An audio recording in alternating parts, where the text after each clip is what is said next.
Now let's begin with practice set 1. Question number 1. Draw line segments of the length given below and draw their perpendicular bisectors. So now let's start with a perpendicular bisector.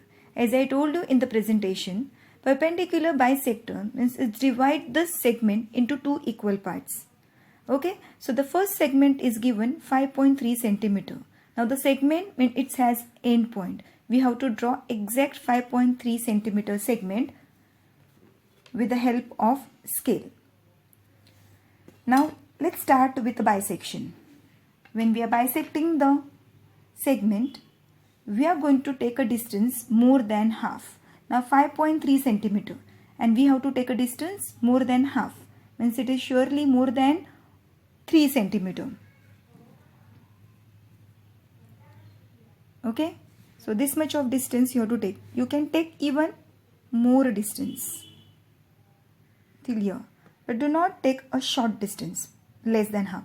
Compulsory you have to take a distance more than half. Okay, now you are going to make one arc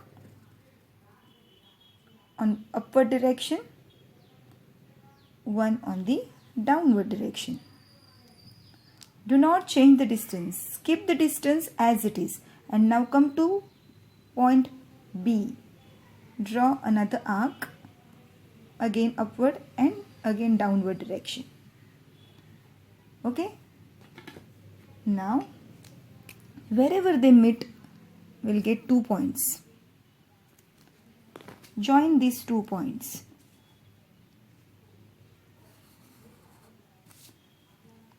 Draw arrow on both the sides. Okay, and it makes angle 90 degree.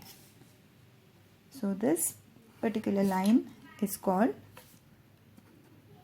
perpendicular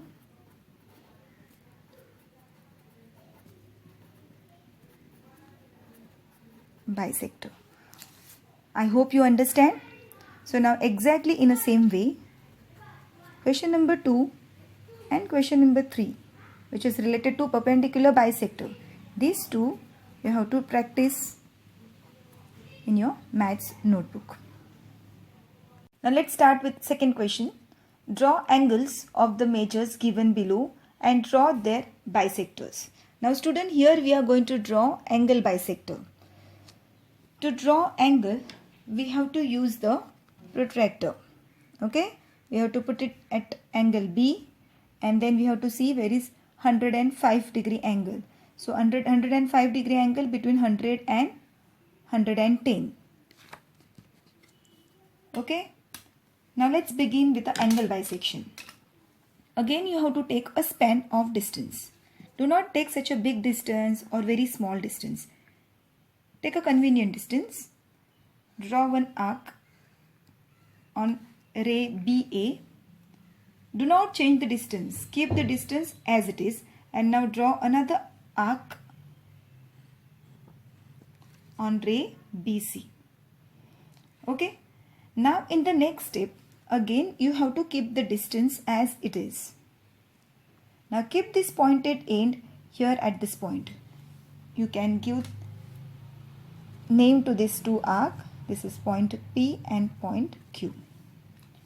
Now bring this pointed end at point Q.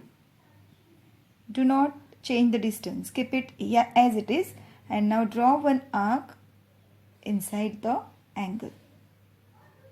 Okay. Again do not change the distance. Bring this pointed end at point P and draw another arc. Wherever these two arcs meet, again give 1 point. Okay, and now join point B and point R.